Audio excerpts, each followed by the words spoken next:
Landlock, got the game in the headlock. Localize every time, can't stop, won't stop. Yeah, we top two and we not too. Plugged in daily digital on YouTube.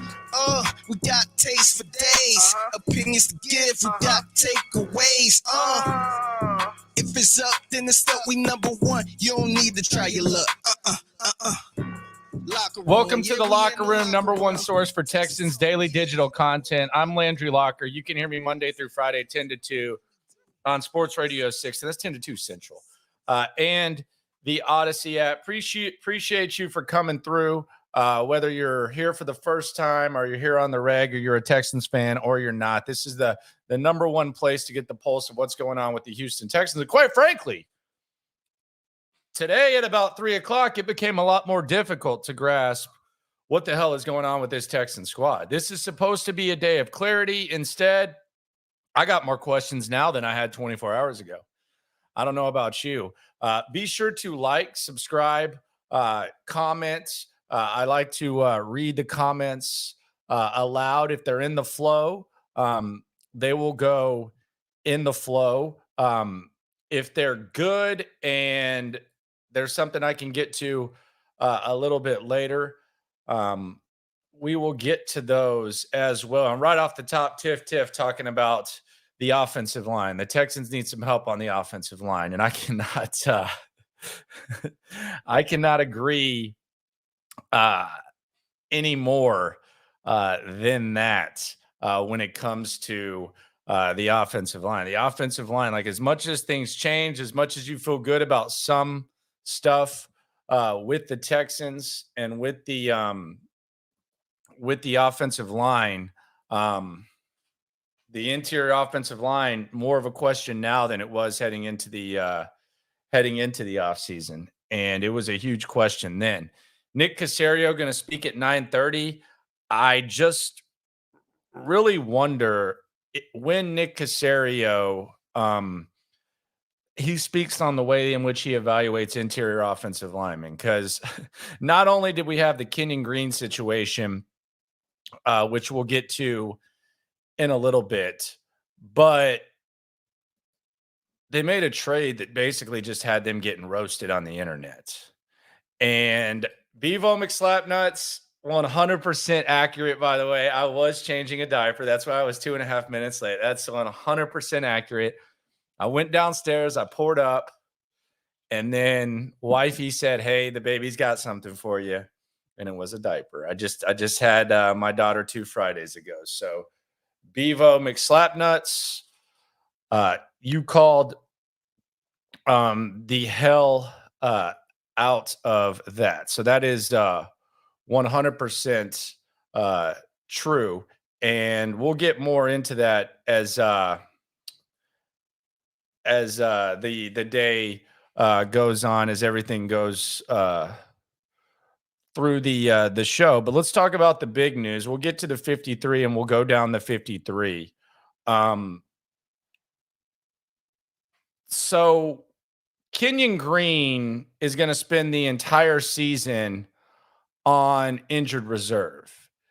And I think that if you would have known that this was an option, I think this is the prime option. I didn't think that this was actually an option for Kenyon Green to just sit out, get right physically, get right mentally, and then fight for his NFL life next year. And if that was the option, I think it's the best option. Now, if you were telling me that Kenyon Green was going to be a play away or perhaps be on the field this year, I think that could have been a disaster. But I think given this situation and given this option, I think this is the best option for the Texans. As Kenyon Green sits out, Kenyon Green tries to get his mind right, and we figure out what's up with Kenyon Green later on. Now, as far as keeping him, as far as what's next for Kenyon Green, I really don't know. Yeah, I don't even know. Like, if you ask me what's wrong with Kenyon Green, I don't think there's one answer. I think there's multiple. I think he's out of shape.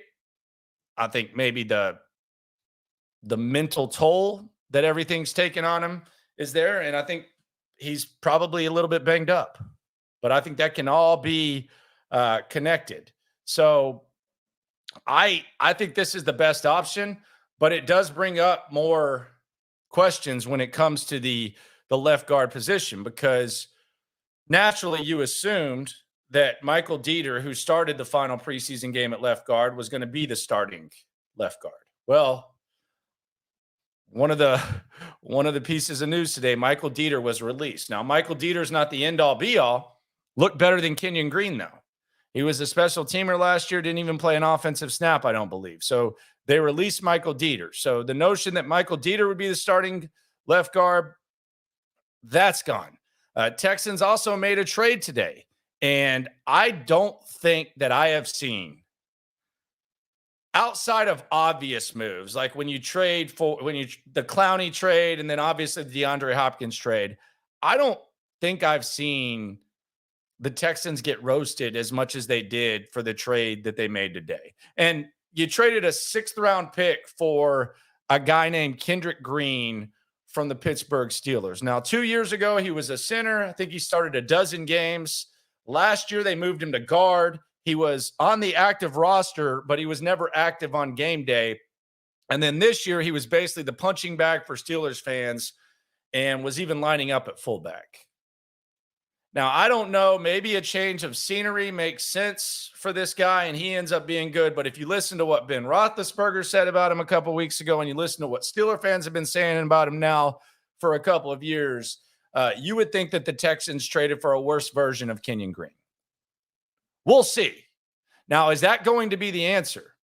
Because I think even if the Texans feel that they made some sort of nice move or something like that, or if they feel that they can figure something out, do you really feel comfortable making this guy your starting left guard right off the top? That just seems crazy to me. Pittsburgh didn't feel comfortable about it. Hell, they were talking about their general manager, Omar Khan. They were talking about throwing a parade for him. Go just type in Kendrick Green and just go check out what's going on with Kendrick Green, not Kenyon Green, Kendrick Green. I'm going to mix that up a lot. Go check that out and just look at what people are saying. They're absolutely roasting him. So we'll see what happens. Ted is saying that Zerline is saying that Pitt didn't fit his scheme and the zone blocking scheme better suits him. I'll take his word for it. If you want to, that's fine. I would put Lance's word over that type of stuff over anybody. I would also say, though, I thought they were saying that about Kenyon Green. And I thought I've heard that before. Like I hear, the zone blocking scheme fits this guy and he goes into the new scheme and he still sucks.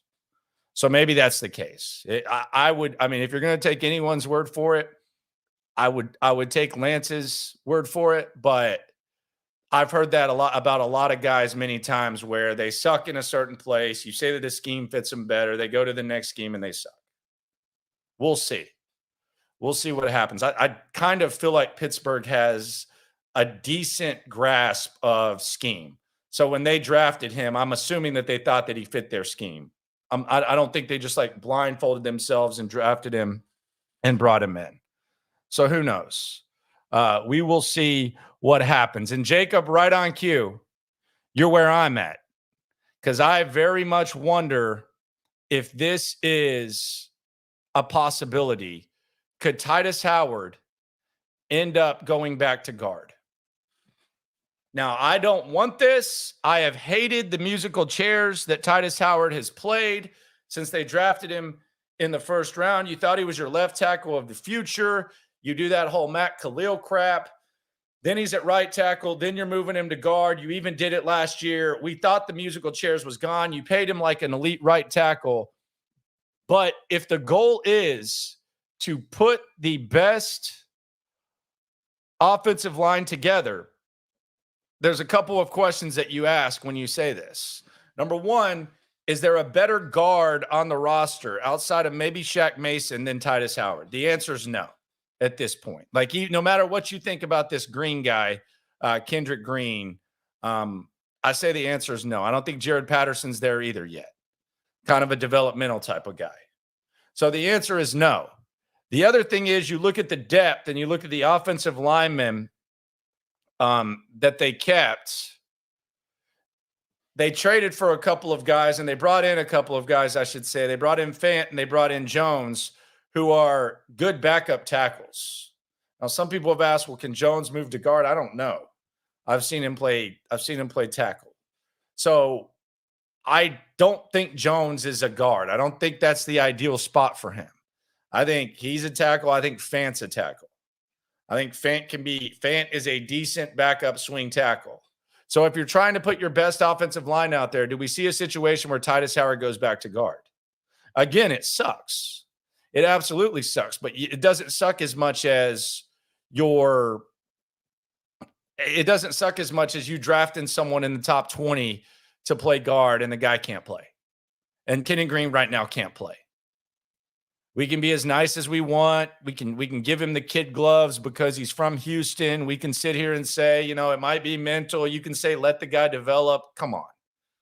Like, we're a couple years into this. And there's obviously a lot of stuff that he's going to have to work on. But that's where we're at right now. That's where we're at right now. Does Titus Howard go back to guard? Not anything to get excited about. But are you excited about Kendrick Green starting at left guard? Are you excited about putting Jared Patterson out there early? Maybe there's something on the waiver wire they can figure out. I know for damn sure. I doubt Nick Caserio. Nick Caserio's got to speak in about 24 hours. You'll hear that tomorrow on In the Loop on the Odyssey app. So hop along with us there. We'll hear what Nick Caserio has to say. A lot of y'all want to hear from Nick Caserio. Y'all got some issues with Nick Caserio, which I can understand, especially when it comes to the Kenyon Green situation. But I bet you Nick Caserio might be staying at the building and not even sleeping today, because there's a lot of tape that he needs to crunch. There's a lot of areas that he can address, which we'll get to in a second. We'll get to the 53. Be sure to subscribe, keep riding along. Number one pulse for what's going on with the Texans in the digital game. I'm marking all of your questions, and we'll see what goes on. But the main goal, I agree with Percy. The main goal is protecting CJ. And how do you do that? You put the best offensive line possible in front of him. If that means you got to put Titus at guard, you got to put him at guard. Eventually he becomes a tackle, but maybe that's what you do. Don't think that that's something to keep a close eye on. Now, the other thing that people are talking about is Dalton Reisner. Dalton Reisner becomes a name that keeps coming up. Dalton Reisner, free agent right now. I don't know what to say about Dalton Reisner. Now you hear, people wondering, is Dalton Reisner a guy that you would want on this squad? There's talk about him perhaps having an attitude. I think Texans Cap said that. I'll put it this way. If the dude has an attitude and that's the only problem right now, give me an attitude. Give me an effing attitude. Because at this point, Dalton Reisner has had to sit around. He's made it clear that he's ready to play ball. And you come into this locker room, you got Laramie Tunsil, you got Titus Howard, and you want to play ball, which is what he said. Give me an attitude. Okay? It's not like you're bringing Terrell Owens into your locker room. I remember following Dalton Reisner at Kansas State. And I don't know if he's a cancer or not. You're saying he's a cancer. I don't know if he's a cancer. I have no idea. I do know he's on the market, and maybe that speaks some sort of volumes. But I don't know. I don't know where this Dalton Reisner is some sort of cancer is coming. I think it's probably from a video. And this is the video last year that kind of had the internet going nuts. This was, I guess, the backup quarterback was not pleased that it was Brett Rippon was angry that none of the offensive linemen helped up Russell Wilson. And this is Dalton Reisner shoving him and basically telling him do something.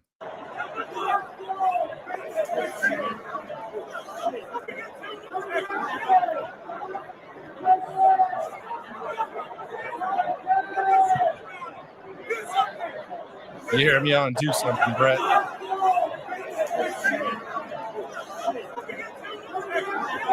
Do something, Brett.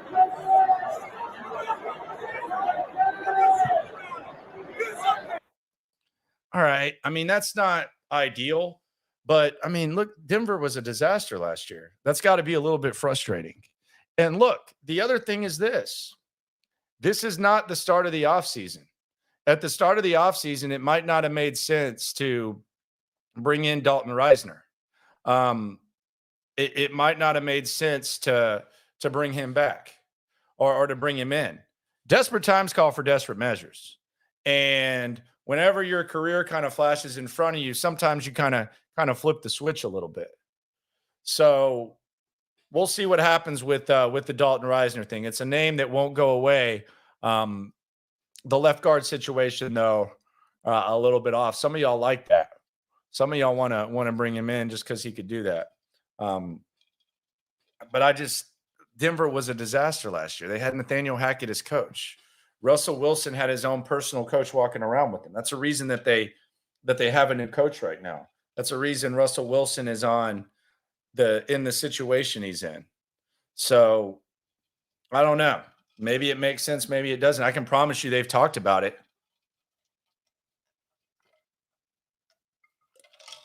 I can guarantee you that. They've talked about him. So we'll see how that goes. But the left guard situation is very, very, very interesting. Barron saying, can't believe I took 2 weeks off leading up to the NFL season. This is the dead period, sir. This is the time to take off. It was 10 days too. 10-day maternity, whatever the hell. They got someone defending Nathaniel Hackett. You ain't serious. The dude sucks as a head coach.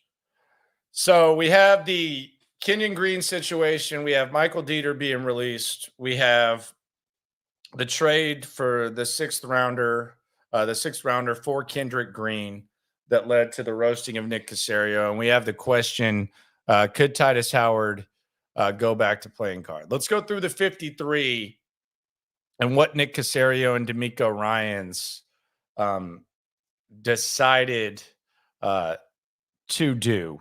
Let's start with the quarterback. So 3 quarterbacks on the roster. The Texans are one of, I think, about a handful of teams to keep 3 quarterbacks. CJ Stroud, Davis Mills, and Case Keenum all stay. No issue with this. I think this is exactly what we'd expected.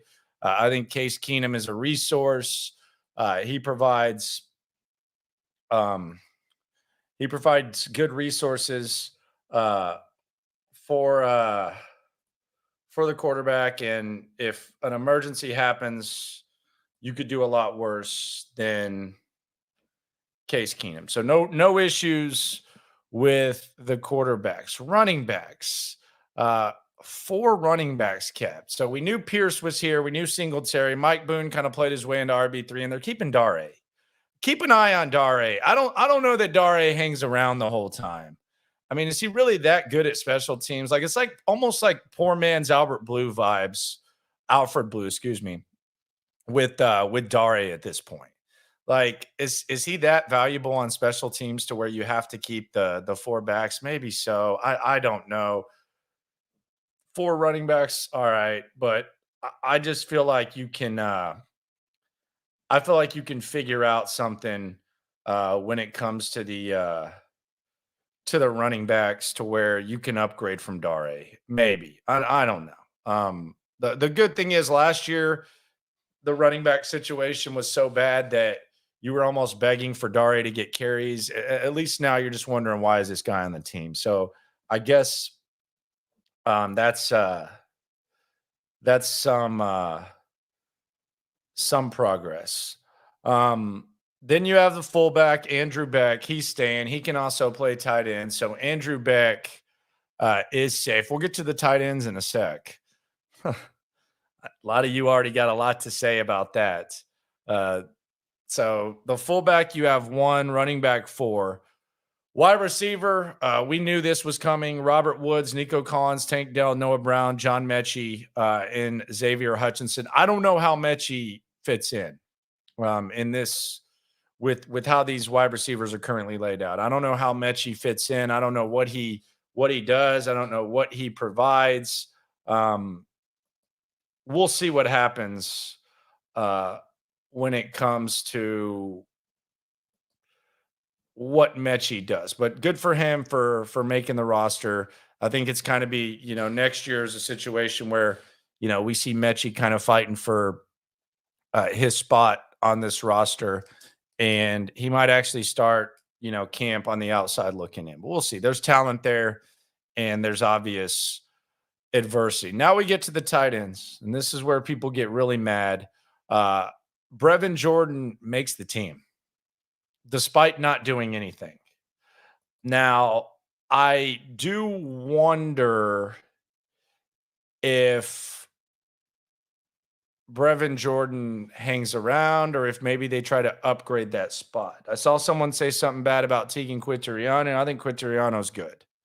I think Quitoriano is actually a good piece, and he plays better in games than he does in practice, which is something that you can't say about a lot of these guys. So I would the thing that was really surprising here is that Brevin Jordan makes the team without even playing his way onto it. Maybe it speaks to the lack of tight end depth. Maybe this is something that could change as teams start claiming players. But Brevin Jordan being on this squad without doing anything in the preseason is interesting, to say the very least. But Brevin Jordan, he hangs around. People still hate Quitoriano, which is interesting about me. Interesting. I like Quitoriano. I actually do. Then we go to the offensive line. We've already kind of spoken on this. Laramie Tunsil and Titus Howard, they're obviously here. Josh Jones and Fant, they're your backup tackles. Then you have just 4 interior offensive linemen. They've got to be adding someone in that area. They've got to be, right? Juice Scruggs, he's ideally your starting center. Jared Patterson, I don't think he's ready to play full snaps in the NFL. That would be crazy if he goes out there as a starter. Kendrick Green, we've heard what they've said about him in Pittsburgh. I guess y'all said that Zerline said that he's a good scheme fit, or a better scheme fit, I should say. And then Shaq Mason's your right guard. Again, could Titus Howard start out as a guard? Do they bring in a guard? That's got to be somewhere where they're going absolutely crazy searching on that market. Y'all are asking me like what guards are available. I'm the wrong guy to ask. I'm not going to sit here and pretend. Some people might pretend and say, well, this guy I'm not that guy. I'm not an offensive line expert. I'm not a guard. I listen. Hell, my scouting report on Kendrick Green was what Steelers fans were saying. So take that what you will. Never going to lie to you. Never going to sit here and try to pretend that I'm some sort of guard expert or interior offensive line guy. Not going to happen. Titus ain't playing guard. You're wild. And I'm just throwing out the possibility. I just know he's a better guard than those other guys. I don't think it's right. I don't like seeing Titus Howard play guard. Did you think he was going to play guard last year? Do you think Charlie Heck was going to get a random start last year and that they were going to move Titus into guard? I didn't either. So we've seen him play good at guard, and they have problems at guard. So if they're trying to put the best offensive line out there, maybe there's something that that they can figure out. Yeah, I'm not like sitting here waving the flag for it to happen. I'm just saying I wonder if it's a possibility. Texans cap, I think, kind of threw the possibility out there as well. D-line, you have Will Anderson Jr., no surprise, Jonathan Grenard, Jerry Hughes, and then you have Dylan Horton and Derek Rivers. Surprised. I thought Jacob Martin was a lock to make the squad. He plays some special teams. He was actually getting run with the ones and twos. Now, we did see Robert Saleh with the Jets. They didn't really like him very much. They added some young pieces, but they still could have kept him. They decided not to. Same system.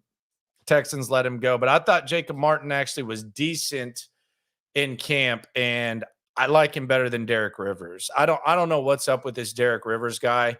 And I'll admit 100% I'm a little biased against Derek Rivers because Jack Easterby, I think conducted his wedding or whatever, did the whole ceremony. So automatically, I don't even think your wedding should count when Jack Easterby does it. So I think the POS, person of service, Jack Easterby, I know he's friends with a lot of good guys, but he just always felt like an Easterby guy to me. And I'm actually surprised he's here. I thought Jacob Martin was more valuable, but obviously they see something. Don't know how long it lasts. D tackle Malik Collins, Sheldon Rankins, Hassan Ridgeway, and Kurt Heinisch. Obviously the surprise there, Roy Lopez released. Also Khalil Davis got released. I was a little bit surprised by that. I thought he had a legit chance to make the squad. Actually showed some pretty good things there. And I thought Davis had a chance as well. I really did. But the Derek Rivers thing, maybe there's like some sort of like special teams element that they love, but I just don't get it. I don't even think Dylan Horton's very good either. Maybe he can end up being good. Maybe you can move him inside and outside. I heard Seth throwing out like the Charles Omenihu comparison, like how D'Amico had Charles Omenihu on the inside, outside. I'm not as much of a Dylan Horton guy as a lot of people are. I know he's a 4th round pick, whatever. We'll see how that works. I thought Jacob Martin could have helped your team this year. And when they brought in Jacob Martin, I kind of rolled my eyes at it, but oh, well, because you know what that does mean? Rock Boys are dead. Thank goodness. So no more of that Rock Boys crap. We don't got to see the guitar stuff. Yeah, that's the good news about the end of the whole Jacob Martin era. If you will. Yeah, Horton needs time to develop. I hear that about a lot of 4th round picks. That's what they said about Booker too. I saw some people acting surprised that Booker got released. Why? What did he do? He was never on the field. He never really did anything when he was on the field. I'm fine with the Booker thing. I didn't quite understand why the heck Booker was even on the squad up to this point. I thought that was wasted. But I only bring that up because that's the same thing they said about him. The same thing with Horton was, he needs time to develop. A lot of times when you say that about the 4th round picks, they're done pretty soon. Joe Blue says it doesn't feel like a lot of depth from the past 3 years of Caserio draft picks. Well, that's because there's not. Especially on the interior offensive line. There's not a ton of depth. Martin might be too big of a liability in the run game.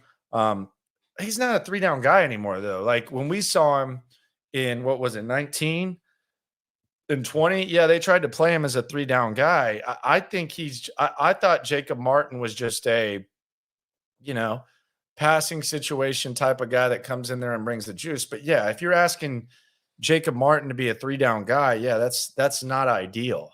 I just think that Hardo Easterby asks if Easterby can hold the funeral service for the Rock Boys. No, he can't hold any services. He needs to just stay the hell out of here, to be honest. Just bring him out of there. Let's get to the linebackers. Riley saying the linebacker group doesn't look too scary either.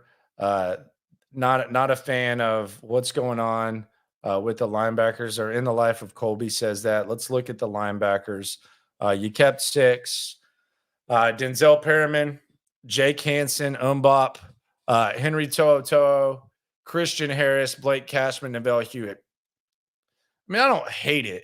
I don't think it's like a phenomenal linebacker group. I think Christian Harris has the most upside. Perriman's probably an upgrade over Christian Kirksey, and by probably I mean definitely. To'o could play his way into being a solid reserve / spot starter.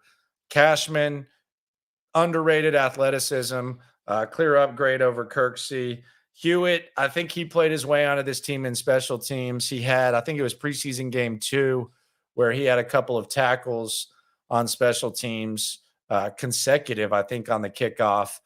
So he can do that. He can also tackle. I think he had over 100 tackles a few years ago. So there's that. And then Hanson's just kind of one of those guys who does a lot. So, yeah, you obviously don't have like an elite linebacking group, but they're athletic. I think that they can be okay. And we'll see what happens. Every day is Dre Day, says Horton is further ahead of Blacklock. Will be good. He'll be good. What are you basing that on? I don't know. Like, what's that based on?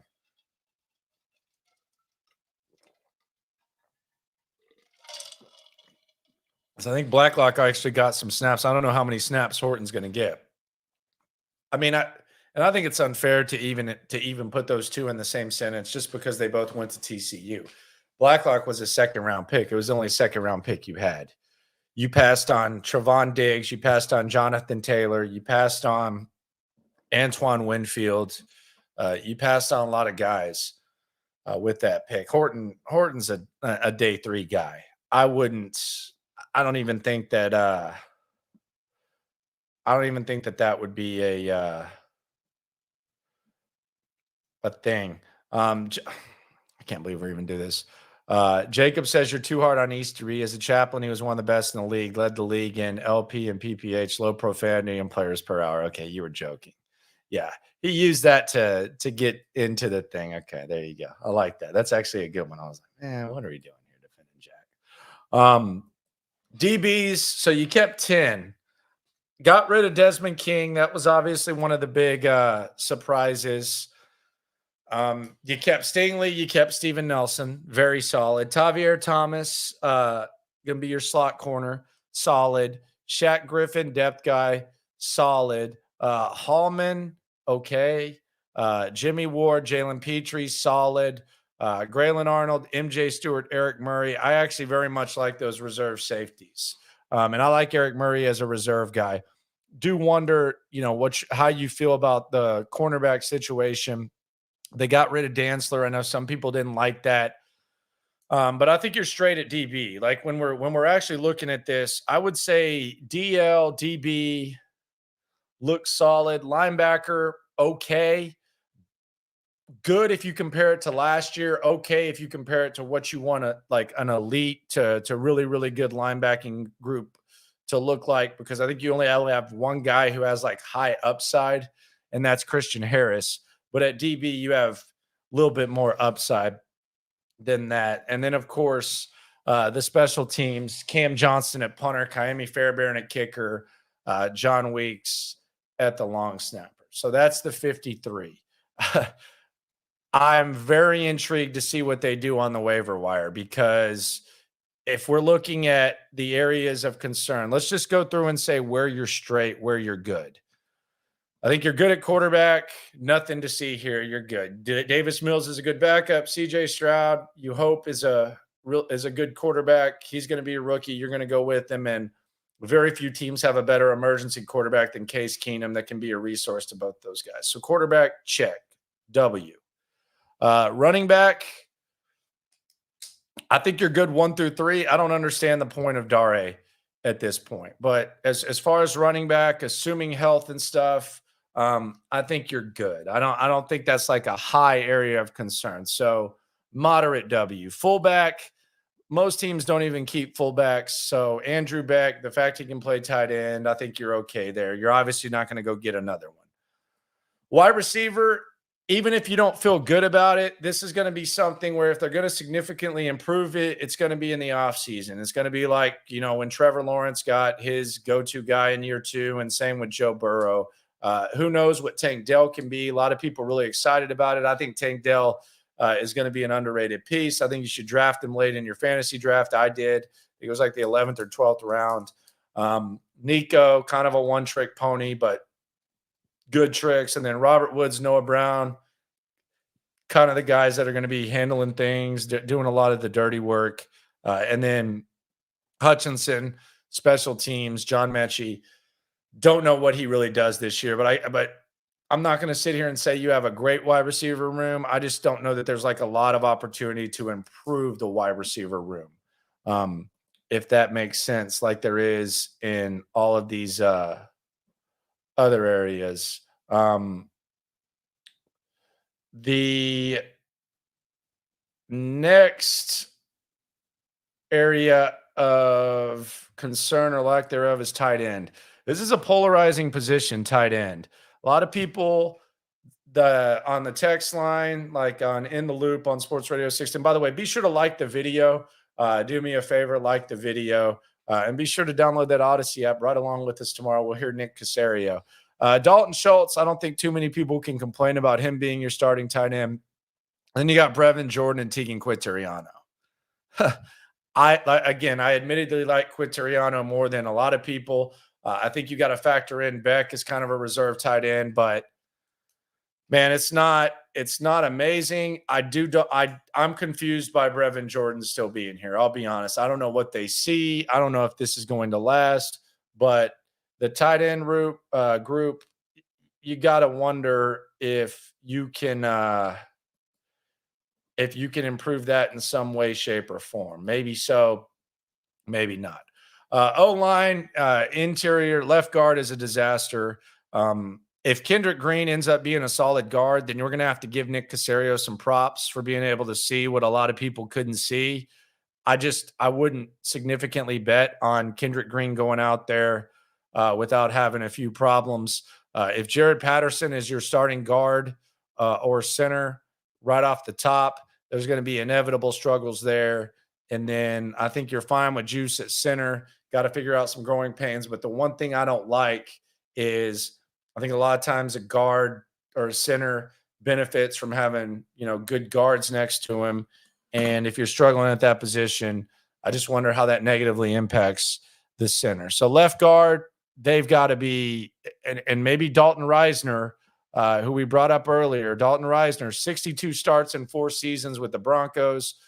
Some think he's an ass kicker. Others say that he has a bad attitude. A lot of people in here like a guy with a bad attitude, especially that's basically had to sit in timeout for a few months during training camp and figure some stuff out. This is the thing.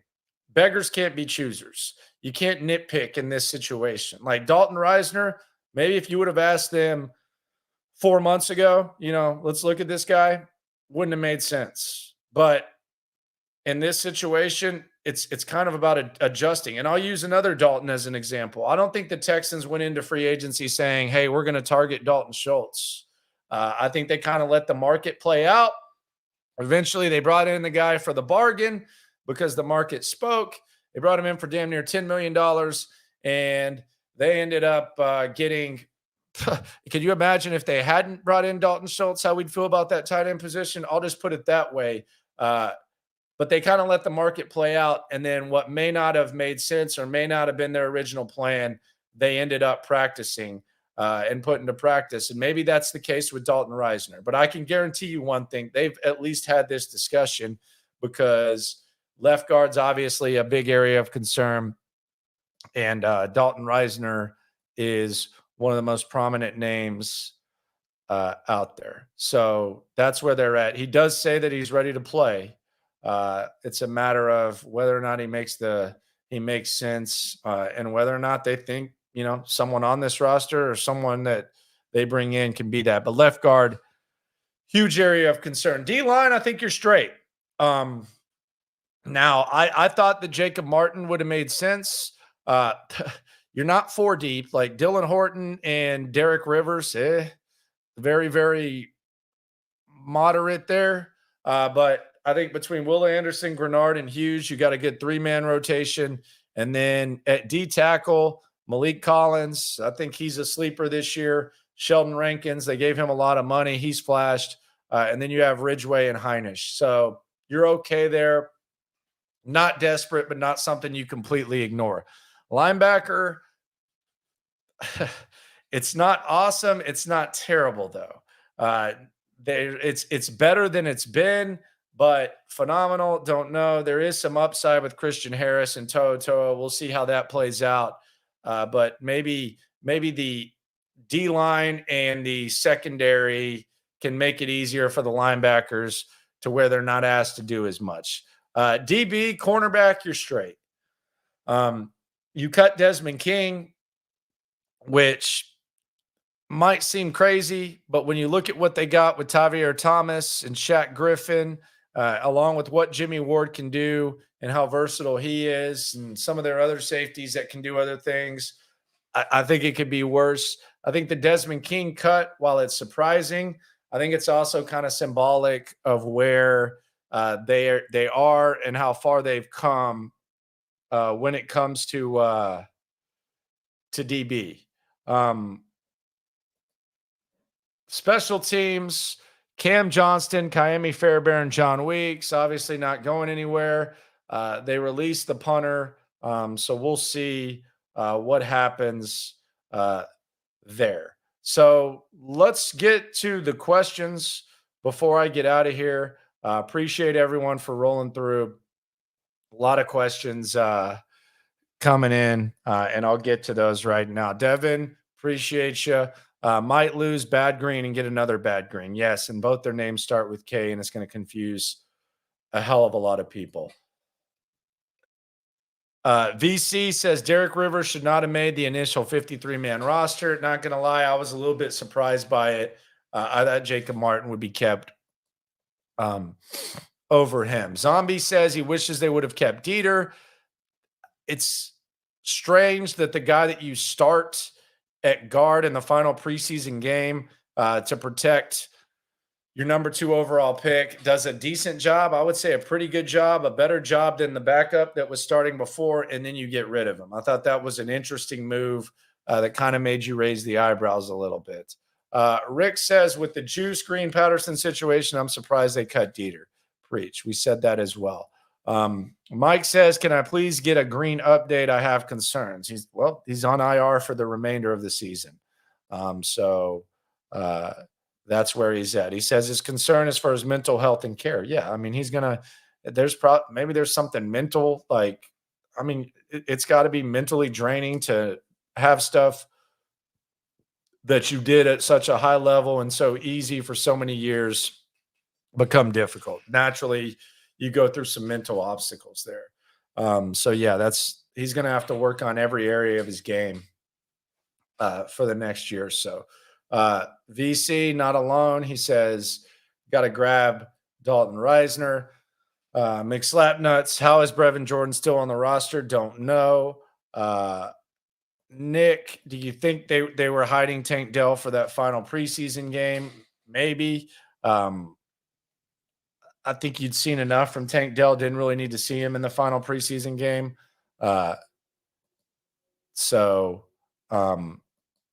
Maybe so.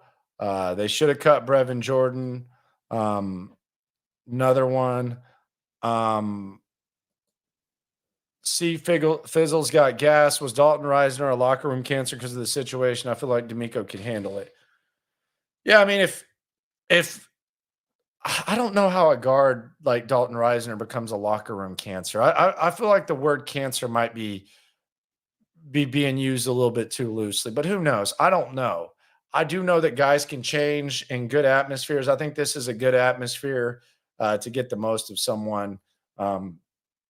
So there's that. No Dantzler is somewhat confusing. I did get the interception. I could have seen him be in the final corner, but they decided to go with Hallman instead. What am I missing here? WTF is going on? Why do we not grab up Reisner? He tweeted Patrick Storm today. I think he told Patrick Storm, shout out to Storm, and another Texans podcast, Crumpy. I think he told him that he's basically ready to go, ready to play some ball. Jerome Kick says Nick has had a lot of misses, drafts, signing, and trades. Time for somebody new. I don't know. I do think this is D'Amico's squad. With the cuts of King and Kirksey, you would think we're making room for a trade. Don't know about that. Lamont, real ish. LL. I'm just happy they're trying to address the stuff before the season. Under Lovey and Coley, they would have rolled out there with what they have. They need to keep on swinging. Yeah, I assume you're talking about the guard position. Don't disagree with that. Appreciate you, Devin. The guys on the drive don't like Thomas staying, especially over King. I agree with them. He gets beaten coverage a lot. How do you feel about that? I thought Thomas actually graded out better in the slot than King last year. King played some outside when the corners got hurt, but I think in the slot, Tavier might be their highest rated guy. So I don't know what the guys in the drive. Clint Sterner on the show, Hughley 2 to 6 Central on the Odyssey app. I like Tavier fine in the slot. Any word on what happened to King? I think he just got cut. I think they just like their depth. I don't know that there was like some sort of like revolutionary thing with Desmond King. Maybe there was. I haven't heard anything about it. John says Titus does not need to be moved to guard. Okay, then tell me who's going to play guard. I don't think it's an ideal situation. I do think he's your best guard. I do think you have better backup tackles than you do guards. So tell me who you want to play guard. Is he even on the team yet? What's your concern with our LBs? Got a pure cover guy, pure downhill guy, and young hybrid. Maybe I'm higher than most. I don't hate the linebackers. I just don't think that there's like a ton of upside. And look, that's fine. Like solid can get the job done. I don't think there's a ton of upside. I don't think there's a ton of depth. But I'm with you. The linebacking group is more athletic now than it's been in a long ass time. Like long ass time. We can go back probably a few years for that. So I don't disagree with that. I'm just not like overly high on it. Derek says, LL, cool sports guy. I'm back. Funny. I don't know what that means. Maybe you left and I don't know. I have no idea what that is, but congrats on being back. With how good Tank Dell might be, I don't know that I like him returning kicks at his size. Man, I'm not worried about that. I mean, maybe they'll eventually get to a point where they're worried about that, but I mean, come on, he's out there playing ball. Like, how often, like, for all the talk about that, how often does it really happen where someone gets hurt returning a punt? I don't know. I mean, he's the same size when he's going out there playing wide receiver. If he's going to give me a 27-yard return like he did the other day and flip the field, I'm fine with it. I thought that was part of the package. I want to see what he does before we start getting worried about it. Because you see Cooper Kupp returning punts. Like you see a lot of guys returning punts. Cooper Kupp got hurt playing receiver, not returning punts. Are any cuts surprising when you've only won 7.5 games over the last 2 years? Absolutely. Yeah, for sure. That's for sure. I mean, you can have surprising cuts and be 0-17. So yeah, you can definitely have some surprising cuts, especially when the roster is completely different than it was those last 2 years. So yes, DL, you can absolutely have surprising cuts. Aaron asks, is Stingley going to make us feel better about the season about passing on Sauce even a little bit? Maybe. Don't know. That's going to be a debate that's not going to go away. If Sauce Gardner's allowed to play corner the way that he's been allowed to play corner, though, let's be honest. Like I mean, they turned penalties off with him. I thought it was just kind of a bit. I thought it was that internet BS, but that dude, he uses his hands very well. I'll give him credit for it, but man, I see. It seems like when I'm watching an NFL game and you guys are watching the same NFL I am, it seems like it seems like he's allowed to play a completely different game than the one I watch. I feel like I'm seeing touch penalties in bulk, but every time I see a Sauce Gardner highlight, like every other play, it looks like he's tackling the receiver. I don't really understand what's going on there. Derek asks, could you see New England sending a fourth for Mills? Why? Why would they do that? They like Mac Jones, so they just trade a fourth for Mills to back up. Why would the Texans trade a backup quarterback that you got on a rookie deal the next 2 years that you feel pretty decent about? I know you got Case, but I mean, Davis Mills, with where he's at right now, I wouldn't trade my backup quarterback.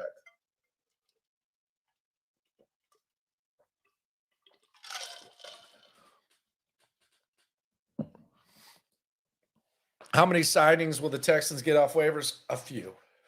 A lot of these guys aren't safe on the back end of this roster. A few. Christian asking, first move I want to see next offseason. Man, that's way long ways away. So I don't really have a wish list for next offseason. I want to watch I would kind of want to watch the Ravens game and like see how that type of stuff goes. Before we get into that. Sauce will be slow within the next few years. Don't know what that means. So we'll see. Appreciate everyone for coming through. The 53-man roster has been tweaked. In the loop tomorrow, 10 to 2 Central. Nick Caserio, we'll hear what the hell he has to say for himself, what he's got to do. Also anticipate some moves being made, some sort of action. I'll obviously react to that here. I'll react to that on the radio if that happens. So appreciate everyone for coming through. Be sure to please, when you leave here, to subscribe, keep riding along, place to get the pulse of what goes on with the Houston Texans. And no matter what happens when it comes to the Texans, we're all in this together. Thanks for coming through. Localize every angle's what we really do. We the source, we the pulse of the city too. Landlocked, got the game in the headlock. Localize every time, can't stop, won't stop. Yeah, we top 2 and we not 2. Plugged in daily digital on YouTube. We got taste for days, opinions to give, we got takeaways. If it's up, then it's up, we number one. You don't need to try your luck. Locker room, yeah, we in the locker room.